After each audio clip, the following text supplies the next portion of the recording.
Night అసలు ఏమైంది ప్రార్థన చేసినప్పుడు? నైటా మామూలు ప్రే చేసుకుంటున్నా. నేను వాళ్ళకి అనుకోలే, కానీ ఒకేసారి క్వశ్చన్ వచ్చింది నా మైండ్లోకి, ఎందుకు సిన్ చేస్తున్నావు? Simple question. Why are you sinning, why are still in sin అని ఉంది. దానికి ఆన్సర్ దొరకట్లా, నా మైండ్లోకి దొరకట్లా ఆన్సర్. ఎందుకు చేస్తున్నా నేను అనుకున్నా, ఒకవేళ ఆన్సర్ వచ్చింది అనుకున్నా, నేను ఎందుకు చేస్తున్నా అంటే జీసస్ క్రైస్ట్ అంటే సిన్ చేయకూడదు అని తెలుసు, కానీ అది పాటిస్తున్నావా? సింపుల్ క్వశ్చన్ దాన్ని మార్చేసింది మొత్తం. అసలు ఆ సింపుల్ క్వశ్చన్ దానికి ఆన్సర్ ఎత్తుక్కుంటున్నా. అన్ని ఆన్సర్స్ అవన్నీ ఆన్సర్స్ ఎత్తుక్కుంటే అన్ని కనెక్షన్ లాస్ట్కి వచ్చింది ఏంటి? బ్యాప్టిజం కనెక్ట్ అయింది అంతా. ఆఫ్టర్ బ్యాప్టిజం హోలీ స్పిరిట్ వస్తారు, టంగ్స్ వస్తాయి, ది సిన్నింగ్ టెంప్టేషన్స్ గాడ్ని అడగచ్చు రైట్ తీసేమని. సో వై అసలు ఎందుకు ఆగింది నేను అంతే. ఆ క్వశ్చన్ వచ్చింది, ప్రే చేసుకుందా. ఆటోమేటిక్గా డాడీ ఆల్రెడీ ఎక్కిన యూజ్ చేసుకొస్తున్నాం, ఈ ఇయర్ మొత్తం చేసుకొస్తూ నడుస్తాను అన్న ఆటోమేటిక్గా నా బాడీ మూవ్ అయిపోయింది. ముందుకు వచ్చాను, నేను ఫ్రంట్కి వచ్చాను ఆ స్పీకర్ దగ్గరికి. అంటే ఇంకెందుకు అలాగే ప్రే చేసుకుంటున్నా. సడన్గా బాగా వైట్గా అనిపించింది. నాట్ లైక్ అంటే ఒక ఫిజికల్ అపియరెన్స్ ఏం లేదు, కానీ ఒక బాల్ వైట్ కలర్ గ్లో అవుతుంది, బాల్ షేప్ కూడా అందరి గ్లో అవుతుంది, అది కనబడుతుంది. ఏంటో ఏం నాకు తెలియదు అనుకున్నా, కానీ అది చూడగానే ఆ క్వశ్చన్కి ఆన్సర్ వచ్చిన తర్వాత హార్ట్ చాలా హ్యాపీ అనిపించింది. అంతే, బాధ ఇప్పటివరకు ఉంది లేదు నాకు, అంటే ఫ్రీ అయినట్టు అనిపిస్తుంది. నేను బాప్టిజం తీసుకుంటున్నా అంటే హ్యాపీనెస్ వస్తుంది చూడు, ఒకలా ఓపెన్ అయిపోతారు హార్ట్, అలా ఓపెన్ అయింది. అలా ఓపెన్ అవ్వగానే ఇంకా అది నేను చెప్పేసాను, దాన్ని బాప్టిజం తీసుకుంటాను. ఇప్పుడు అలాగే ఉంది, ఇప్పటివరకు మళ్ళీ క్లోజ్ అయిపోయింది హార్ట్. ఇందాక మీ కాపర్ డే ఎందుకు కాపర్ క్వశ్చన్ వేసుకుని ప్రే చేసుకున్నా, సేమ్ నిన్న రైట్ అలా ఉంది, ఇలాగే ఉంది నాకు ఓపెన్ హార్ట్. అందుకే ఫ్రీగా మాట్లాడగలుగుతున్నా, లేకపోతే అసలు మాట్లాడుతాను ఇంతసేపు నేను మాట్లాడను. నాకు నాకు గాడ్ చేంజ్, నా పర్సనాలిటీ చేంజ్ చేయమని, నా ఫిజికల్ మొత్తం అన్నీ నా కంట్రోల్ తీసుకోమని అడుగుతున్నా. అదే నాకు అది కావాలి. నీ జీవితాన్ని నేను అందరికీ నీ తప్పు చేస్తున్నట్టు అనిపించిన, అందరికీ నేను ఎన్న తప్పు చేస్తున్నా అనిపించిన ఒకటే చెప్పగలను నేను, అది గాడ్స్ వర్క్, గాడ్ కోసమే చేస్తుంది ఇదంతా. హ్యూమన్స్కి తప్పు అనిపించు, కానీ గాడ్ కోసం హ్యూమన్స్కి వాళ్ళకి చేసుకుని స్పీచ్ చేస్తాను, హిందూస్ దగ్గర ప్రీచ్ చేస్తే వాళ్ళకి తప్పు అనిపించు, వాళ్ళకి కోపం రావచ్చు, ప్రతిసారి ఇదే తీసుకోవద్దా. నా మీద నాకు రెస్పెక్ట్ ఇవ్వకపోయినా, నీకు కైండ్ మ్యాన్గా ఉన్నప్పుడు నాకు రెస్పెక్ట్ ఇవ్వకపోయినా,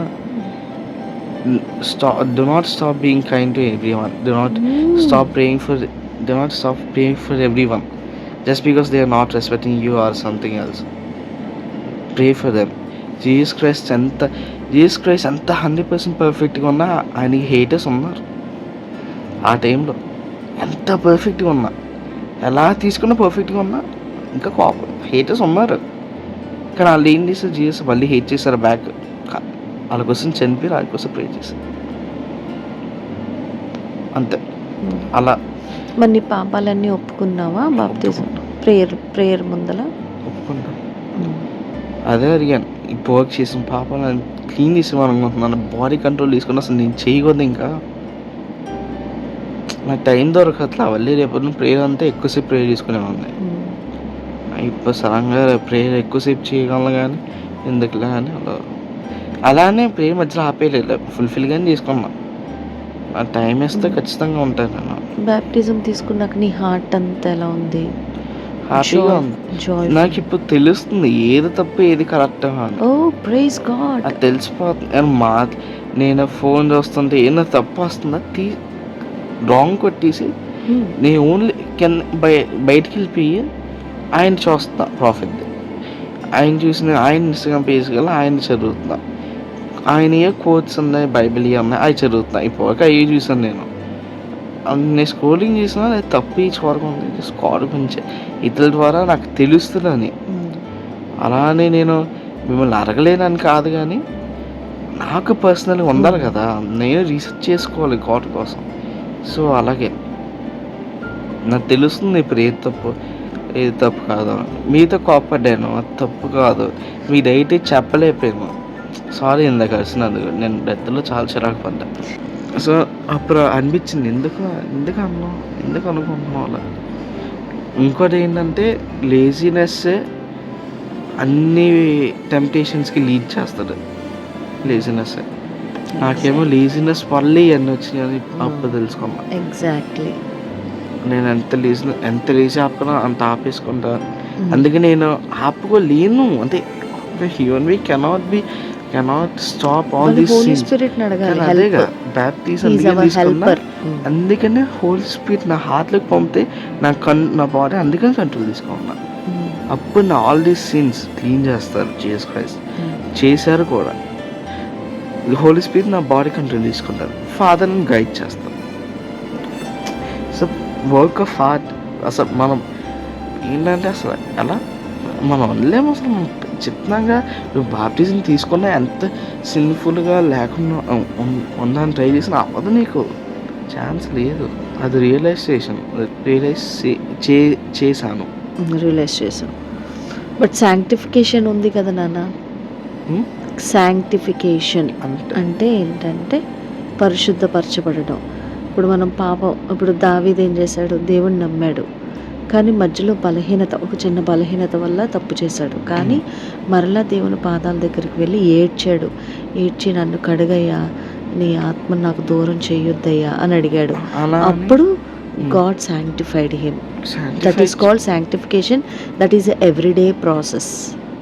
సో అలా అని బాప్టిజం తీసుకున్నా కూడా సిన్ చేయకూడదు కదా. చేయకూడదు. అది ఇప్పుడు బాప్టిజం తీసుకున్నావు, అమ్మని డాడీని ఎదిరించావు, బట్ హోలీ స్పిరిట్ ఏమన్నారు, అది తప్పమ్మా, అట్లా ఎదిరించకూడదు అన్నావు. అప్పుడు నువ్వు దేవుడికి సారీ చెప్పావు. సాంక్టిఫైడ్. తెలియకుండా జరుగుతాయే అవి. తెలిసి చేయకూడదు. తెలియకుండా అరే ఇలా చేసుకుండా ఉండాల్సింది అంటామే. అవి అడగాల, ప్రభువా క్షమించు అని అడిగితే అప్పుడు దేవుడు నీ రక్తంతో నన్ను కడిగేసయ్యా అని అడగాలి. అప్పుడు ఆయన రక్తమే మళ్ళీ శుద్ధీకరిస్తుంది. అసలు రోజు ఇదే ప్రార్థన చేసుకోసయ్యా నీ రక్తంతో. ఇప్పుడు బకెట్ నీళ్ళు బాత్రూంలో మురికుంటే పోస్తే ఆ మురికి ఎలా వెళ్ళిపోద్ది బకెట్ నీళ్ళతో? అలాగా మనలో ఉన్న పాపము యేసు రక్తం వల్లనే పోద్ది. ఇప్పుడన్నా నీ ఫ్రెండ్స్కి వాక్యం చెప్పడానికి ప్రయత్నం చేసావా గాస్పెల్? కానీ నా తప్పని సరిగ్గా చెప్పలేకపోయాను. వాళ్ళకి వెరీ రిగ్రెట్ అవుతుంది. వాళ్ళు అడిగినప్పుడు నేను ఆన్సర్ ఎందుకు చేయలేకపోయాను. వాళ్ళు అడిగారు కానీ కాసేపు చెప్పి ఎందుకు రిలీజియన్ తీసుకొస్తావు అని ఆపేసాను. చూడు, నేను ఆపాను. గాడ్ గురించి చెప్పకుండా నేను ఆపాను. అదొక గిల్టీ ఫీలింగ్ దారుణంగా ఉంది నాకు. వాళ్ళు అడిగినప్పుడు కొంచెం చెప్పి ఆపేసాను. చూడు, జీసస్ క్రైస్ట్ గురించి టెల్ అబౌట్. మళ్ళీ ఇప్పుడు నీకు అవకాశం ఉందా నాన్న? దేవుడు హాస్టల్కి వెళ్ళాక చూడు అసలు నేను రియలైజ్ చేశాను ఏంటంటే ఈ వరల్డ్లో, ఈ ఇండియాలో హిందూస్ ఉన్న వాళ్ళకి కూడా క్యూరియస్గా ఉంది జీసస్ క్రైస్ట్ గురించి తెలుసుకోవడానికి. వాళ్ళకి క్యూరియస్గా ఉంది. వాళ్ళకి ముస్లిమ్స్ కన్నా ఎక్కువ క్యూరియస్గా ఉంది వాళ్ళకి. అందుకనే ఎందుకు నాకు ఛాన్సెస్ ఉన్నాయి కానీ చెప్దానికి. అండ్ వాళ్ళు జెంటైల్సే కదా, నాకు ఎందుకు చెప్పలేము? అదే కదా చెప్పలేమా, చెప్పగలమా? సో నేను ఖచ్చితంగా I will try my best to convert or అంటే చెప్పడానికి ట్రై చేస్తాను. ప్రేయర్ చేసుకో, స్పిరిట్లో ప్రేయర్ చేసుకొని ప్రభువా నాకు అవకాశం ఇవ్వు, నా నోరు తెరువు, నా జ్ఞానం దయచేయి, నేను నీ కోసం ఎలా విట్నెస్గా ఉండగలను. మనం అందరం ఆయనకి సాక్షులమే. సాక్షులు we are the witnesses of Jesus Christ అనమాట. కాబట్టి ప్రభువా నేను చదువుకుంటున్నా, నేను ఎక్కడున్నా, ఆఖరికి మా టీచర్స్కి కూడా నేను చెప్పాలి అని అనుకో. ఎవరన్నా ఏంటి స్టీఫెన్ నువ్వు ప్రేయర్ చేసుకుంటావా అంటే ఎస్ మేడం, లేకపోతే ఎస్ సార్, మీరు కూడా చేసుకోండి సార్, అట్లా అనాలి.